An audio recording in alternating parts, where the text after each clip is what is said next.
hatred burns through the cavernous deeps. Easy there, hotshot. Let's calm down for a minute there. What a bad boy you are. No need to be that angsty about it. Let's get into the first impressions. Don't worry, it's gonna be fine. Hey guys, what's up? Today I want to talk to you about my first impressions about the Project Whitemane launch, you know, Maelstrom the Cataclysm realm. Looks like my green screen is spazzing out, but we will push through here. Fuck. The launch was a little bit rocky. I had a lot of fun with the launch stream. You can see that. I will put some clips in between, you know, and I have also the link in the description if you're interested, if you want to see that live. But yeah, basically at the start the mobs weren't spawning in. That was actually pretty funny. I think there were just too many people. We had like at the peak I think around 3.5k people or something like that. Nice. Both factions combined. Pretty much, you know, the whole server is cross-faction. This is still, of course, a PvP server, but you could, you know, group up with the other faction and even invite each other towards, you know, a cross-faction guild and something like this, which I find really interesting and cool. And it was actually funny because I wanted to try a new trick that I pretty much learned, you know, from fresh launches, that, you know, when the starting areas are really crowded and populated, that you run out of the starting zone and, you know, discover places to get some EXP and then kill some other mobs and start the later quests there. But there weren't really mobs. I mean, at the beginning there were some, but then it stopped abruptly. That was really funny. So, like I said, I think the server just was crumbling under all these people joining. Was really cool. You know, you will see that the Night Elfen zone was even extremely populated, and that is more like a race that is a bit rarer to see, pretty much. And you know, it was actually really funny running around, and it was a dead world. You see people running around but no mobs, you know, and then suddenly sometimes mobs would spawn on top of you, and then, you know, you would get spooked. At least it was for me like that, like actually getting jump scared by a big spider. Other than that, it felt fairly smooth though. So when the server was running, it felt really smooth. They also fixed that, I think, in the first hour or so with the spawns. That was really cool. We had some crashes. I think when I streamed we had around 7 crashes, and what I really liked is the communication from the Whitemane team. They pretty much had in the Whitemane News Discord channel posted pretty much what is going on, what they are fixing currently, and that they are working on that. So that is really a huge plus. I tried some BGs later on, Battlegrounds. Not too confused, I know my accent could sound like something else. I mean, we could try this as well, but let's move on from that. I love BGs, can't really say much, besides there were of course some issues there at the start launch, you know. It seemed like that they had trouble with the cross-faction feature. Sometimes you had people that were in your team suddenly flagged as enemy and attackable, and even that you had, for example, I was a Night Elf, I wanted to heal in Battlegrounds, so I went with Restoration, and I tried to heal a Tauren, and I couldn't heal him. I literally couldn't heal him. It would just, you know, heal myself all the time, and I was like, why doesn't this guy get healed? The healing spells are bugged. No, the healing spells weren't bugged, but, you know, the cross-faction feature was a bit too much, it seems, but they fixed that, of course. But it was actually funny. On the second day, I think it was when I teamed up with someone from the other faction. I tried to heal him, but I couldn't heal him, and I was like getting angry. Why doesn't that work? And, you know, panic. Why doesn't that work? But they fixed that pretty fast, and now it works without an issue. At least it was for me like that. No, the second day was really rough for me. We had some more crashes that killed a little bit the mood for me, you know. I mean, it is a launch, you know, and that is the Atlantis Dragonfire core, I think, and, you know, it's not perfect. They are working obviously on that, and it is always hard if you don't have a lot of testers, you know. It is something different if you like have 100 testers, which is amazing, but then you have a launch with thousands of people, and of course you will notice some stuff that is going wrong and stuff like that, you know. I don't really fault them too much for that. My mood took pretty much a dive there, but it's not entirely their fault, you know. It's a launch, and I had some issues with the dungeon, where also the dungeon wouldn't have enemies in them. It looked like it was cleared already, but it wasn't. Where there was confusion inside the group, like, were you here before and you cleared? And no, it wasn't cleared. Even sometimes I think this was also a cross-faction issue, where I would queue for dungeon. I think that was Black Phantom Depths. I was on a flight path, and when I teleported then inside the dungeon, I could teleport inside the dungeon. I think you are supposed to land first. I teleported in there, and then no one was there, and they were actually killing stuff, and I was getting experience. I was like, what is going on? Then I went out, and then suddenly I was on a hippogriff again and flying around, and was like, huh? What is going on? That was actually also pretty funny. I got a lot of help also during the launch from Sylar, one of the GMs. I really appreciate that. For if people have questions, and if I have some questions or some problems, was really cool. And he tried to fix the dungeon then. He got it fixed, but then the server restarted. It was a bit unfortunate. I think at the time they had a debug tool that was running. Then of course the performance was a bit shitty then, but you know, they let it run so they can pinpoint issues and stuff like that. I took then a break, I think a few days, and then I tried it again, and it felt really smooth. I think we had one crash then, and that was pretty much it. Also a really cool feature, I think, is when the server crashed and I tried to log in and was, say, authenticating, you suddenly could draw with the World of Warcraft cursor on top of your screen. I will show you that. So I had a little bit fun with the live stream there, and yeah, other than that, I tried then the Goblin starting area. I also have a live stream link in the description if you're interested, want to watch it, because a friend of mine altered wanted to play as Goblin, and on the launch it was really unplayable for him, so I wanted to give that a try if that is fixed. And for me, I had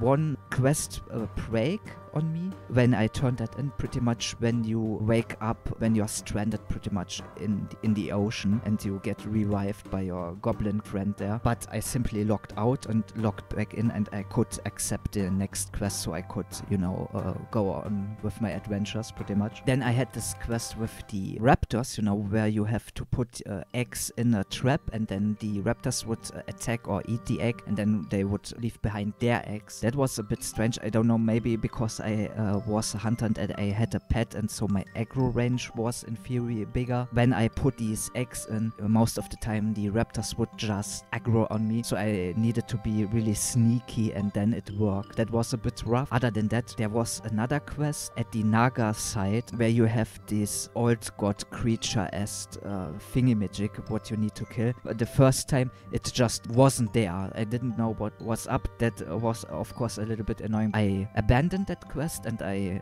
took that again, and then, you know, went back there. Somehow I could aggro it and then kill it, so I could continue with the quest. But other than that, there were some missing animations, like effects. For example, if you put on the rocket boots when you need to kill the goblin zombies there. I think I aggroed Volcanoes, or how the turtle is called in the, you know, at the end. And I am dumb, you know, I'm a noob, and I died there. But then I just spammed the rocket, and then all was good pretty much. And the phasing and the events worked, so looked a little bit funny from time to time because of missing animations and stuff like this. But other than that, I could make it work, you know. So Cataclysm of course has a lot of phasing, and I think that was the issue there. But like I said, I could make it work. I'm around level 43 or something like that with my goblin. I really love goblins, really funny. You know, it worked for me. I had a lot of fun with BGs and with dungeon runs. A lot of people are really pissed in BGs. That's actually funny, you know, and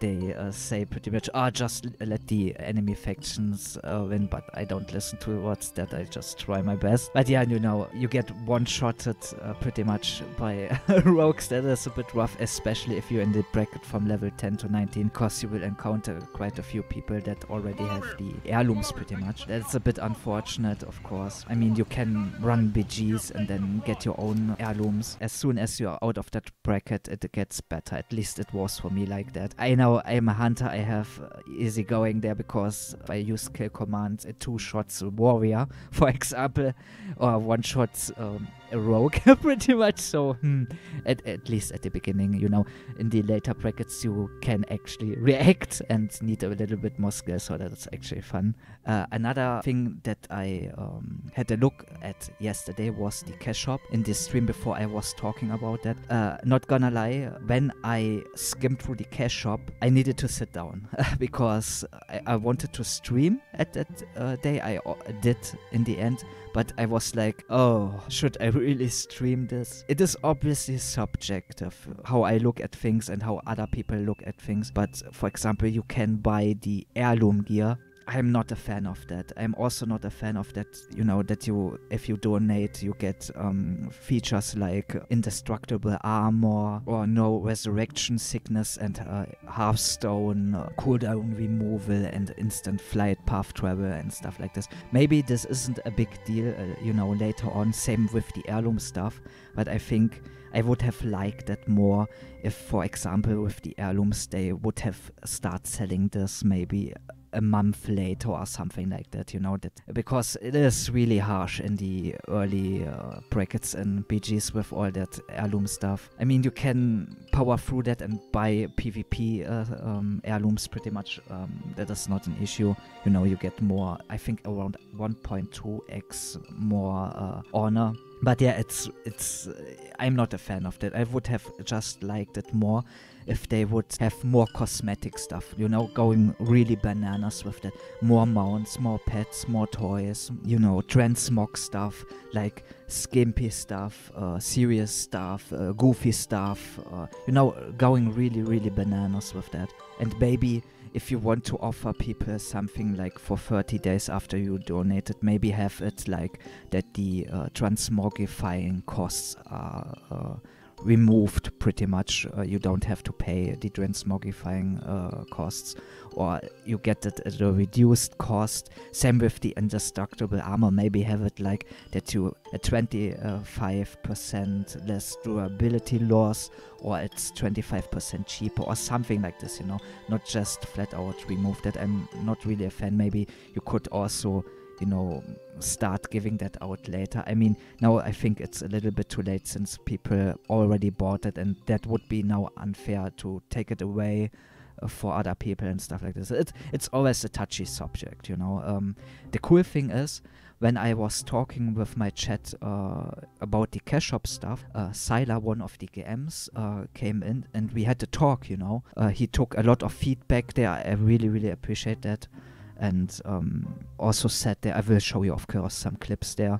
I also said to him the exact same thing, that I'm not a fan of that. I would like it if it just would be cosmetic. And you know, even have like Turtle Wow does it. They offer skins, like for example, you could buy a skin and you look like a Wildheimer dwarf, or these underwater goblins, you know, with the fins. I don't know how they are called, but you could go this road as well, you know. I'm more for that, and I think the prices are a bit extreme. I would lower them, you know, maybe slash them in half or 25% less. You know, you have at the moment stuff like 10, 25, 50, 100, 250 and 500. And for example, they have a really cool item. It's a replica of Frostmourne. It's Transmog, and this costs around 950 Ember coins. And that would translate to $100, you know, pretty much, or in my case, euros. And I find that too expensive. I mean, you know, I understand you want, you know, to pay your developers and the upkeep and stuff like this. So that's completely fine. I am all for crowdfunding, but I think that is a bit too much. That is just my opinion, and I really appreciate Sylar coming by and having a talk, you know, a mature talk. I was a bit scared, to be honest, talking about that. The last time I tried to get feedback at someone, let's say it didn't go that well. And yeah, let's keep it at that. But this wasn't the case here, so I'm really, really glad about it, and it gives me confidence in them, you know. They, you know, stay at it, working on that stuff, and you can't really ask for more.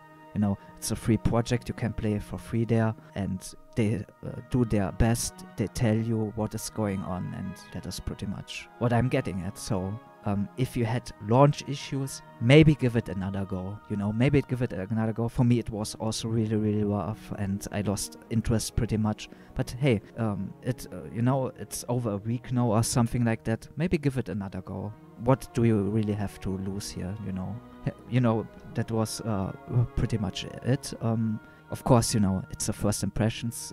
I will, of course, level there. I will stream more. You can see this live then. Sometimes I change the thumbnail after I streamed, and I change the title and stuff like that. You will notice that, you know, to be more specific. If you, for example, want to see someone talk about the cash shop, I don't think a lot of people do. I think it's important. Maybe have a look at the live stream. And yeah, having said it, I hope you will enjoy, and I wish the Whitemane team all good things pretty much. Keep at it, keep talking to people, keep talking to each other. That's really, really important. And you know, and then, you know, this will be a really, really awesome server. I think it's already pretty good. Of course, you know, it is rough around the edges, but it's still early, and I think if you are into Cataclysm, you can have a nice home here. And having said that, guys, please let me know what your experience were with the launch, and what would you like to see change.